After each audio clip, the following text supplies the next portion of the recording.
ramai sangat yang duk cari boba daripada Thailand tu. Ada ni boba yang dah siap masak. Satu pack ni dah halal daripada Thailand, dah siap. Sumbangkan sahaja boba dekat dalam minuman tu. Cari terus, buatkan minuman korang lagi nikmat di bulan Ramadan ni Tuangkan dalam tu. Tengok tu. Oh, tekstur dia pun bulat-bulat kenyal-kenyal macam tu.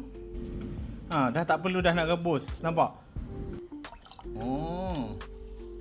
Bila dituang tu, keluk-keluk kenyal-kenyal. Tengoklah ni kita letak dia. Dah buah. Tak banyak-banyak pun tak apa korang. Ni korang. Dan rasa dia lebih manis.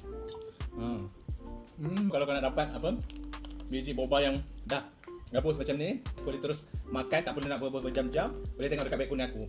Dia dah ada. Dekat seller yang sama juga, tapi dah ada produk ni juga.